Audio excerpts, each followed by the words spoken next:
Cody Collier, how are you, brother? I'm great, Leonard. How we doing? We're doing good, man. Hey, oh, there he is. There's the Oh, champ. Always, and he always gives us the good end. He never gives us the other end, you know? his good side. Right. He's shown us his good side. So, how was Mason Dixon, brother? A beautiful weekend. Great weekend for racing. I didn't have the best of luck this weekend, but it was a really good weekend of racing for everyone else. Well, I mean, you're on the podium, so it couldn't have been that awful bad. Oh yeah, no. Yeah, no. I had a weird day, but no, we'll get into that. But it was a great weekend of racing at the Mason Dixon Gncc. It was it was a little hot. It was 90 degrees and sunny. Not a lot of wind, so it was hot during the youth and the AM race, and then the first hour of the PM race was pretty hot too. And then they got a nice little almost downpour at the hour mark, and it kind of killed the heat a little bit, brought in some cooler air, and it was a little slick the last hour for those guys. Well, I know they had a lot of problems with the youth race because of all the mud. We talked about it multiple times in the last round. How did the youth race go this time? Oh, it was a barn burner. Bryce pulling and Andrew Smallwood were battling for the overall lead. I guess they were getting into it a good bit, and last corner they got into it really good. Andrew kind of swung the last corner coming into the last corner wide, and Pullen was there and just didn't lift and got into the side of them. They got together, and Pullen ended up getting through the finish line first after they got going again.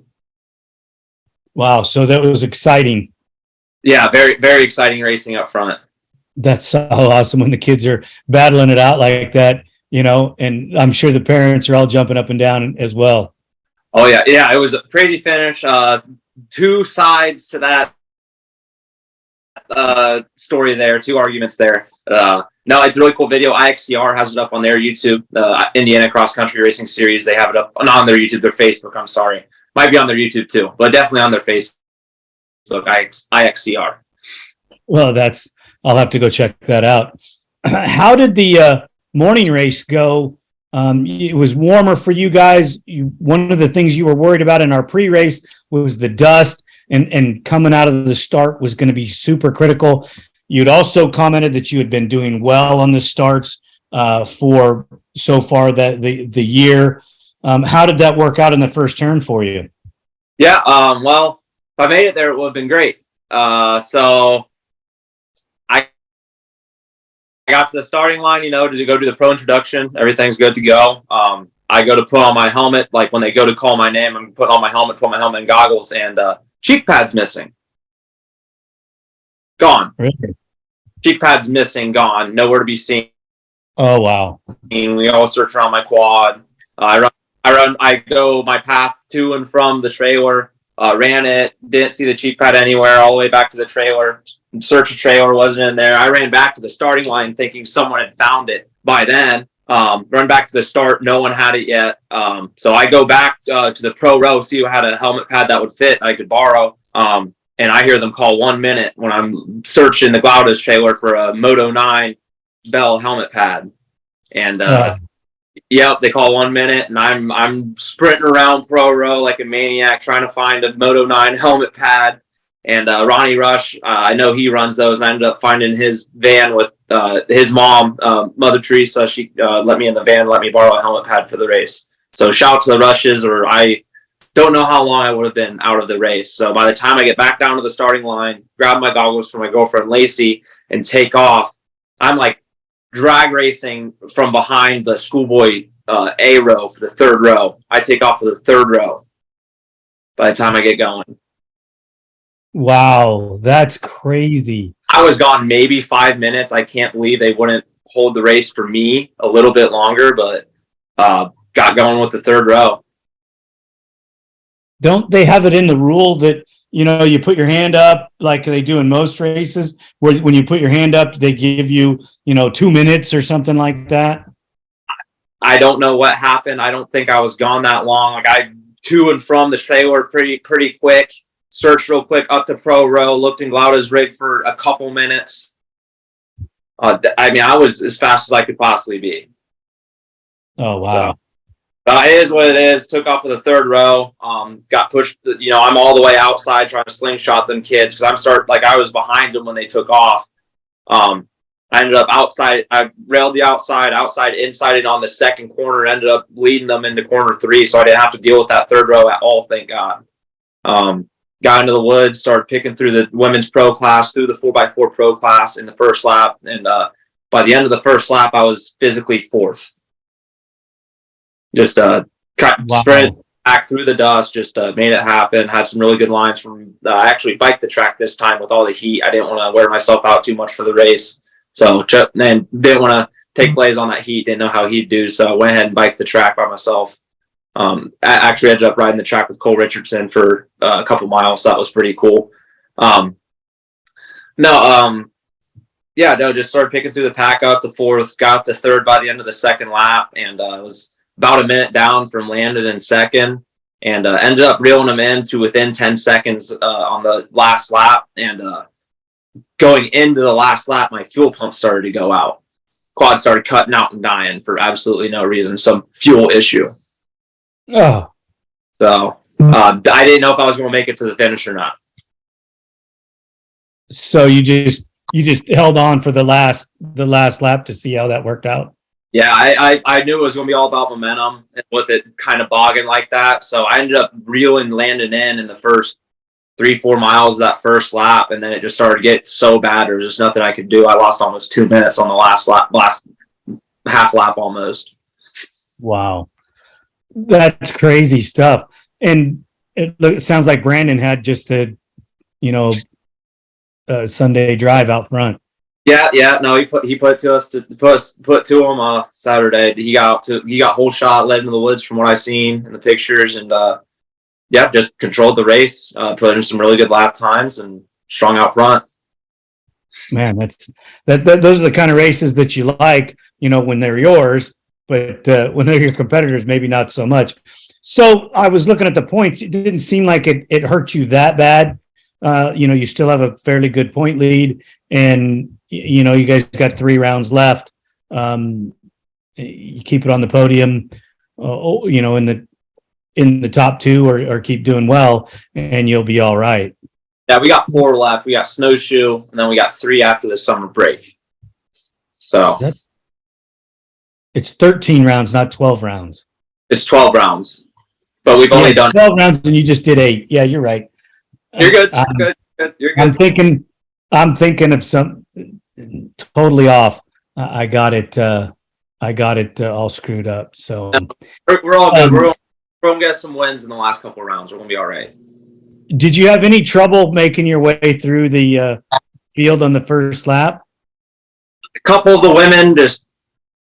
Like I wasn't there, but a lot of them were great. A lot of them were really, really good. A couple of 4x4 guys didn't want to help me out too much, but made through the pack pretty clean. Had some really good lines. When like the A class to the 4x4s or the next level down, what row do they start on? I believe they're 5th or 6th row. Okay. So they start back a ways. So you never have, other than when you're lapping them, you don't have to deal with those guys at all? No. Normally I don't have to deal with anyone other than, pretty much Landon and Brandon. But yeah, Hayden Mickelson was 4th, wasn't he? How close was he to you at the end? I'm not sure. A lot closer than I wanted him to be, I'm sure, with all the fuel pump issues. But like I said, I lost almost 2 minutes on that last lap and still held 3rd. Well, at least you got her on the podium. I knew something was going on. I was busy, like we did like I told you in the pre. I was having a kind of a bad day myself. I was fighting bees in my shop. So we're going on this weekend. I don't like it. No, it was definitely not the best weekend in the world for me either, because my whole work time was messed up, because every time I went to go work out in the shop, there were bees, and I'm trying to figure out how to get rid of them, and looking at, finding a way to extract them, and, getting this opinion from this person and that person. And it was just, I didn't get anything done, and I'm suffering for it this week. So Playing cat. but that being said, how did the WXC go? I know we had a new winner. I know that much. First time winner, Chloe Harper. Yeah, she was in third place when I got around her, not too far off the leaders, and I guess she just put in a charge and made it happen. I know Hannah ran into some issues and dropped back to third. She had some issues with, I believe, trying to pass a 4x4 pro rider, and they dropped back to third, and then just couldn't make up the gap. And then Jessica got second. I know, because they're 1 point apart now. Yeah, it's close. Good. Yeah, Good. That's a dogfight right there in that class. And isn't Chloe third in points?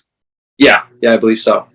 Yeah, and Caitlin's still right there as well. And Tracy's Tracy's fifth, and it's she's not too far back, but she's still fifth, which is uncharacteristic. She was a little farther up. But if you look at Chloe as she's came through, she got a couple podiums. She's been dancing around it, and then boom, puts it on top of the box. So it looks to me like she's finding her own as well as Jessica is. So Hannah has sparked these girls into riding much harder and faster, and they don't want her to get away.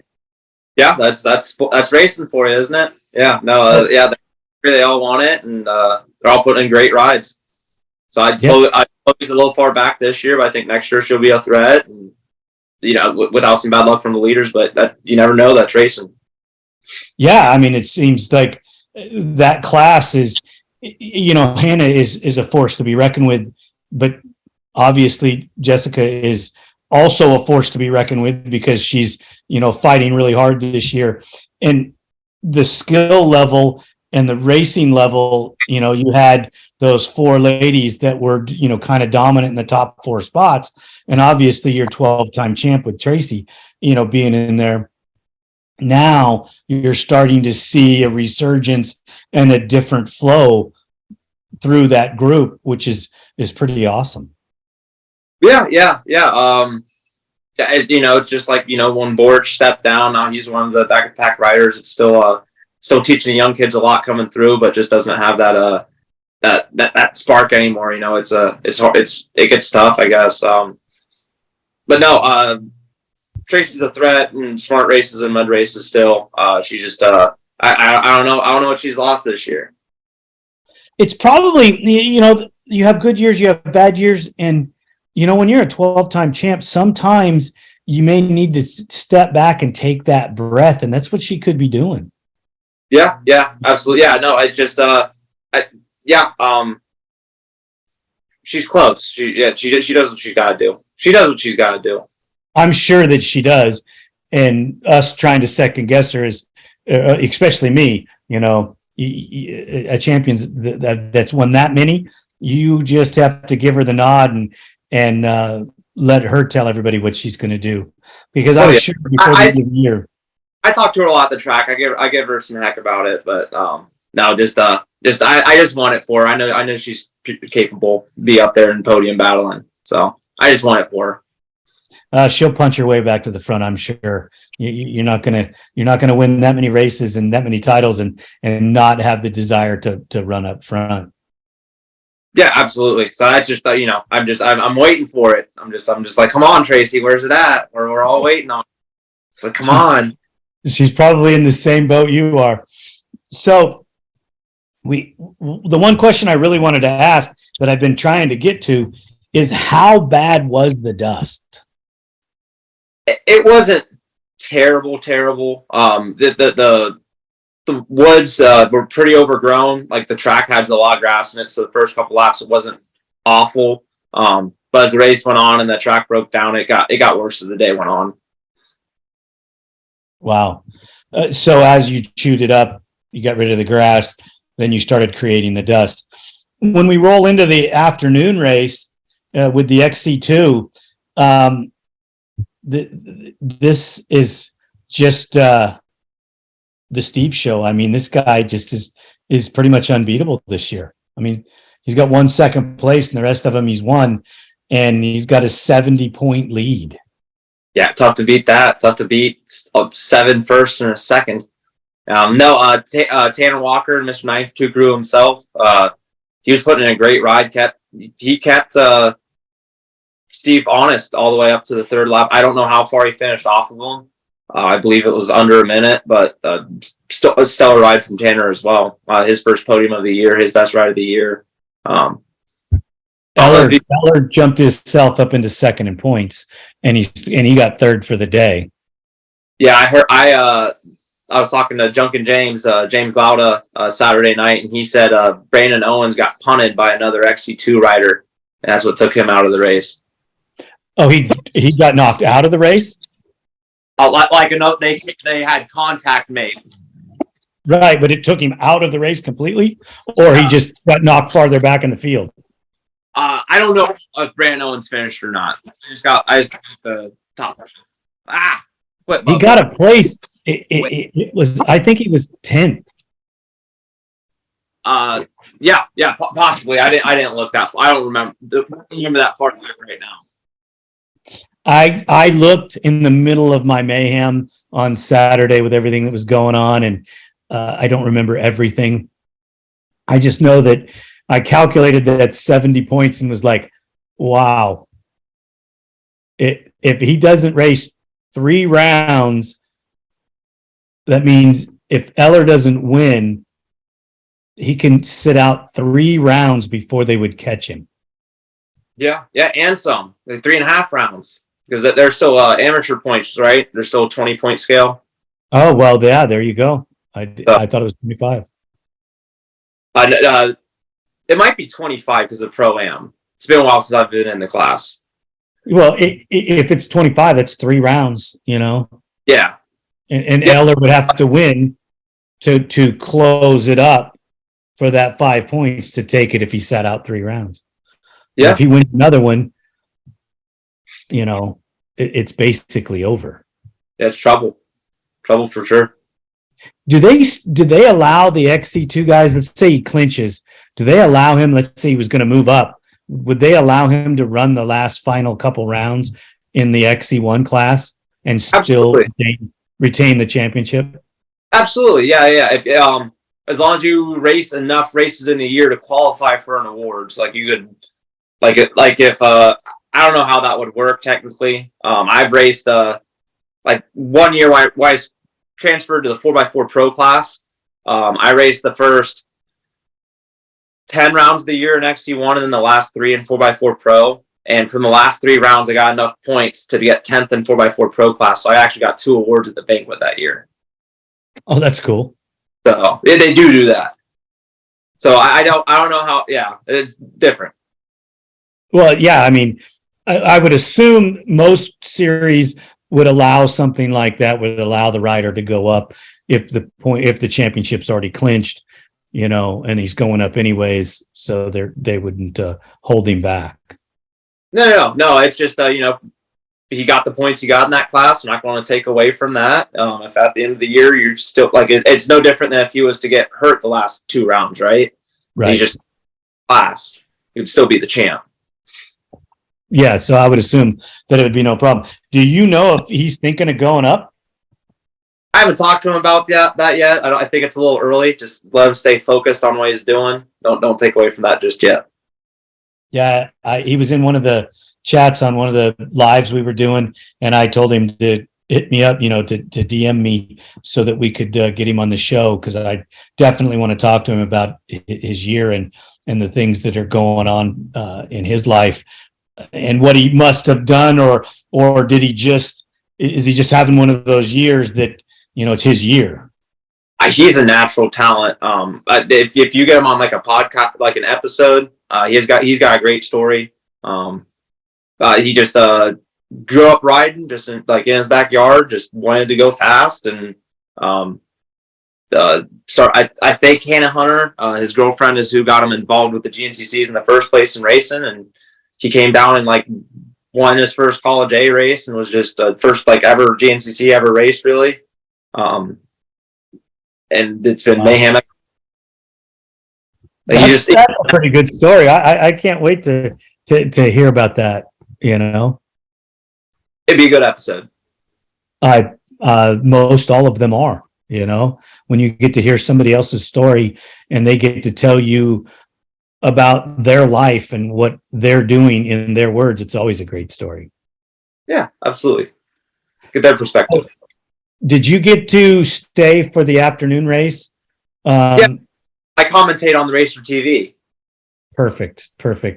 I always ask because I don't know if you'd get to or not every time. So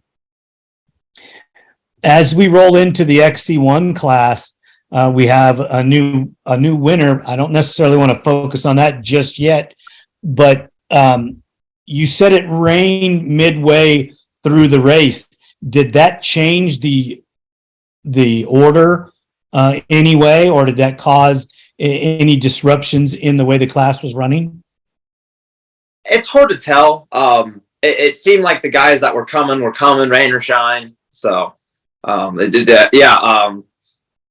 It definitely slickened up the track. I don't know how much it will change the outcome of the race. Okay, so let's just get into it with the current champ, Brycen Neal. He didn't win. He ended up second. Did Cole just beat him, or did Brycen have a problem? Yeah, so on the whole shot, Brycen actually ended up rubber side up. So, ooh, he got dumped on the start. A bunch of riders got right. I think Brycen's the only one that ended up upside down, but got back up, got back going, and dead last off the whole shot for Brycen having to come through the pack. So yeah, he had a long day from the start. Started coming through the pack. I think he got to like fourth by the end of the second lap, and but Cole Richardson and Adam McGill had kind of run away already by then. They had put up a good gap on everyone.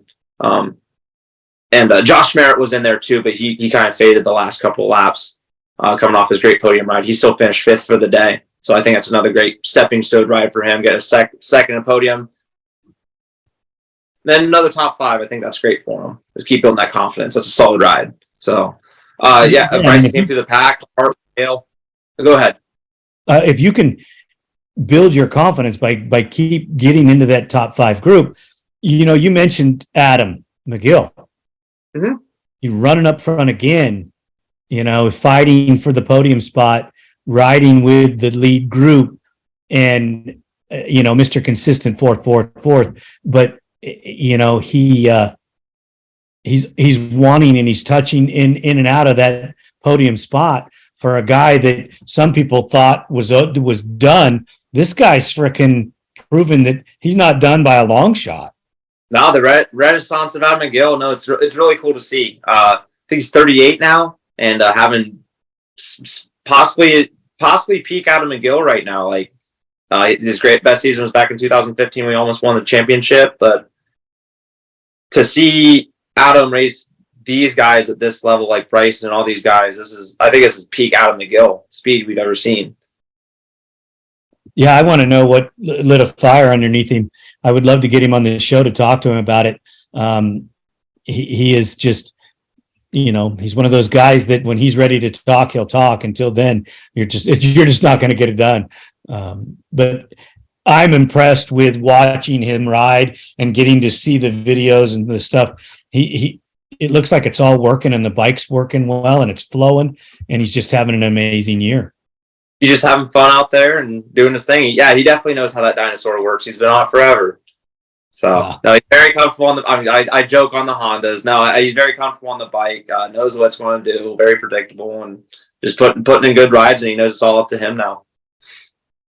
So, Cole, did him and Adam jumped out front, and that's just the way it was? He was just gone for the day? For most of the day, we thought he was gone. Cole led all day. Seemed like he was out on island by himself. Pulled like a 30-second gap early, and just kind of maintained that 30-second gap. And going into the white flag, I think it was Brycen Neal in second, Hunter Hart in third, and then Adam McGill in fourth, Josh Merritt fifth, and that's pretty much how it ended for the day. But Brycen was 40 seconds down going into the last lap. Seemed like Hart had kind of dropped pace at that point. And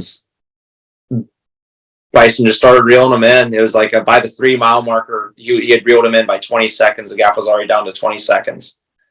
And then we caught him at the 6. We were, on the Racer TV booth, like he's going to catch him by the 6. If you caught him in 3 miles, it only makes sense. And Cole actually ended up keeping him honest for a while. And it wasn't until like the 11, 12 mile marker that Brycen got inside of him and caught him.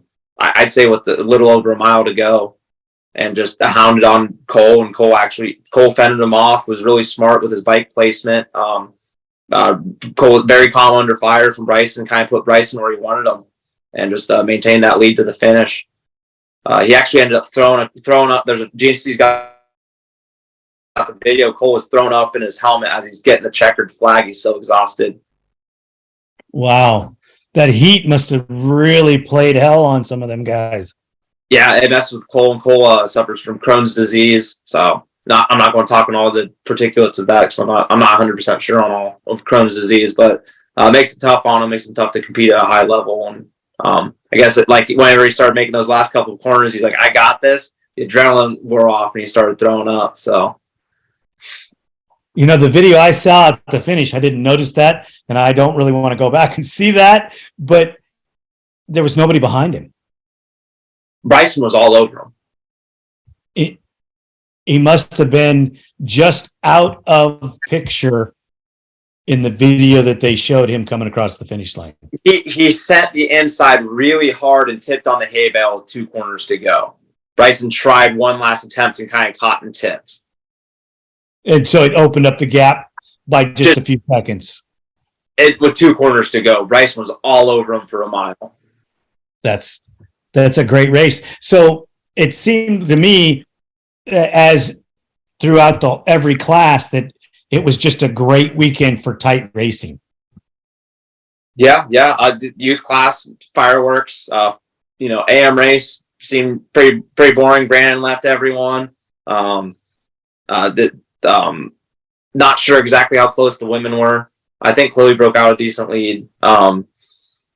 And then the PM race was, I didn't think it was going to get exciting, but Brycen Neal, did it again, ran down a 40-second gap on the last lap and made it exciting somehow. Well, you got 4 different winners in the XC1 class. When was the last time we had 4 different winners? It's been a while. Yeah, that class, it seems just have 2 or 3 really dominant women in the class. So it's cool to see it's really cool to see, like on the bike side, we talked about that last show. It's just cool to see so many people able to compete at such a high level and take a win any given weekend. I looked, they didn't have the results posted when I was looking on Saturday in the evening for the XC1 bikes. Do you know if there was a repeat winner? They race on Sundays. Right? Yeah. Sunday is when I was looking, but I'll just make sure you said Saturday. I did say Saturday, but I was looking at something. No, Lane Michael teased us. Lane Michael led, I think, until the last lap, and then Craig DeLong ended up stealing the win. So he's won before? Yeah, he's our first 2-time winner. Lane Michael, if he would have held on, would have made it 8 for 8. Oh, wow. Yeah. Well, we can't have everything. We can't have everything, right? Yeah, I can't. Not everything's a storybook. So, do you know how those points break down? No, not on the bike side. I'm not sure. I think Stu had the points lead coming in. He wasn't on the podium. Not sure. Yeah, I'm gonna have to do some research on that just so that I can get that information, because it's intriguing, to get that. We were going to talk about it on the morning show on Sunday morning, and we had some other topics. We talked about the Isle of Man and the silly season with MotoGP and F1, and had some discussions about why we don't have another sport quad in the 450 ranks.